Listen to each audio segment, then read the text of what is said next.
வணக்கம் மக்களே! எல்லோரும் நல்லா இருக்கீங்களா? இன்றைக்கி பார்த்தீங்கன்னா, வீட்டில் ஒரு சண்டை நடந்துச்சு. அதை தான் நான் உங்களுக்கு வீடியோவில் சொல்ல போகிறேன். சண்டை நடந்துச்சு, என்னடா சந்தோஷமா பேசுகிறேன்னு நினைக்காதீங்க. நேற்றெல்லாம் பார்த்தீங்கன்னா, மனசு ஒரு மாதிரி கஷ்டமாகவே இருந்துச்சு. இன்றைக்கி ஒன்றும் தெரியல, தூங்கி எந்திரிக்கவும் மனசு கொஞ்சம் ஓகே தான். ஞாயிற்றுக்கிழமை நம்ம சிக்கன் எடுத்து குழம்பு வச்சுருந்தாங்க. நாங்கள் மீன் கடையை முடிச்சுட்டு மதியம்தான் வருவோம். மதியம் நைட்டுக்கு தான் சாப்பிட்ற மாதிரி இருக்கும். ஏன்னா காலை சாப்பாடே மதியம் ஆயிருங்க. ஆனால் மாமா பார்த்திங்கன்னா பெரியவனை கூப்பிட்டுட்டு வெளில போயிட்டார். மதியமும் சாப்பிடலை, நைட்டும் சாப்பிடல அன்றைக்கி. அதனால் சிக்கன் குழம்பு நிறையவே இருந்தது. என் மகன் மூத்தையை சென்னையில் படிக்கிறாங்க.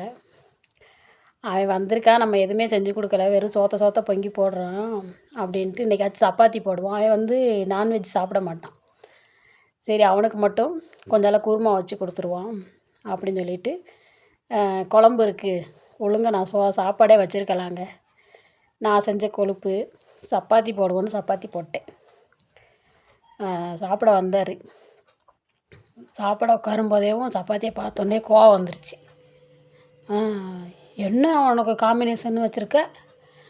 சப்பாத்தி வச்சா குருமா வைக்கணும்னு உனக்கு தெரியாதா? இதை போய் வச்சுருக்க என்ன அப்படின்னு சொல்லிட்டு திட்டிக்கிட்டே உட்காந்தாரு சாப்பிட. அது என்ன ஆச்சுன்னு பார்த்தீங்கன்னா, நான் சப்பாத்தியில் உப்பு போட மறந்துட்டேன். மாவு பிணையும் போதேவும் உப்பை மறந்துட்டேங்க. அது பார்த்திங்கன்னா மாமாவுக்கு இன்னுமே கொஞ்சம் கோபமாயிடுச்சு. நீங்கள் வா, இதை முதல்ல தின்னுப்பாரு அப்படின்னாரு. ஐயோ, என்னாச்சுன்னு தெரியல அப்படின்னு நினச்சேன். பிறகு பார்த்திங்கன்னா உப்பு போடல, ஒன்றும் போடலை, என்ன சுட்டு வச்சுருக்க, எப்படி சாப்பிட அப்படின்னாரு. போச்சுடா, என் மனசுக்குள்ளே ஐயோ போச்சு. சும்மாவே சப்பாத்தினாலே முடங்கினாரு, நான் உப்பு வேறு போடலையா, போச்சு இன்றைக்கி நமக்கு இருக்குது அப்படின்னு நினச்சேன். மறந்துட்டேங்க அப்படின்னு. இது யார் சாப்பிட அப்படின்னு சொல்லிட்டு வலிச்சு எடுத்து வச்சு எத்தனை சப்பாத்தி வச்சாரும் நான் பார்க்கல. கோபமாக இருக்கவும் அடுப்படியை விட்டு வெளியே வரலங்க. கொண்டு போய் இருந்த சப்பாத்தியை, பிடஞ்ச சப்பாத்தியை கொண்டு போய் நாய்க்கு தட்டிட்டு போயிட்டார். நான் சொன்னேன், உங்களுக்கு சாப்பாடு தானே வேணும், நான் மதியத்துக்கு வேலைக்கு போகிறேன், 2 பேரும் ஒரே இடத்துல தான் வேலை பார்க்குறோம், அதனால் என்ன பண்ணேன்னு பார்த்தீங்கன்னா, உங்களுக்கு இப்போ சாப்பாடு தானே வேணும் அப்படின்னு சொல்லிட்டு நான் மதியத்துக்கு சாப்பாடு வச்சிடுறேன் அப்படின்னு சொல்லிட்டு உடனேவும் கொஞ்சம் 2 பேர்த்துக்கு மட்டும் மதியத்துக்கு சாப்பாடு வைக்கிற மாதிரி வச்சுட்டேங்க. இவர் போய் கடையில் போய் சாப்பிட்டு வந்துட்டார். சாப்பிட்டு வந்துட்டு வீட்டுக்கு வந்துட்டு அப்படியே கிளம்பிட்டார், வேலை கிளம்பிட்டார். சரின்னு சொல்லி நான் மதியம் சாப்பாடு வச்சு கறி குழம்பு வச்சு அவிச்சு கொண்டு போயிட்டேன், பயிர் அவிச்சுக்கு. சாப்பிட வரணும்லங்க, சாப்பிட வரல. சரி, சார் கோவத்தில் இருந்தாலும் இருப்பார் அப்படின்னு சொல்லிட்டு ஃபோன் போட்டேன், சாப்பிட வாங்க அப்படின்ட்டு.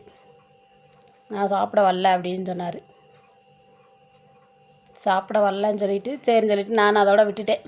சரி, பசிக்கும் போது வரட்டும், இப்போ பசி இல்லையா நம்ம அப்படின்னு சொல்லிட்டு விட்டுட்டேங்க. வரவே இல்லை.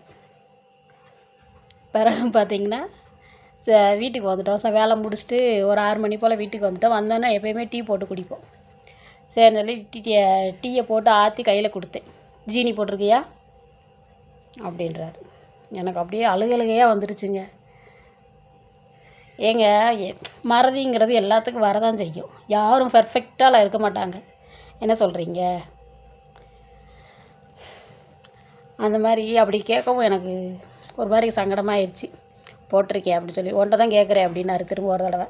போட்டிருக்கேன் அப்படின்னு சொல்லிட்டு அடுப்படிக்குள்ளே போய் கம்முன்னு நின்றுக்கிட்டேன்.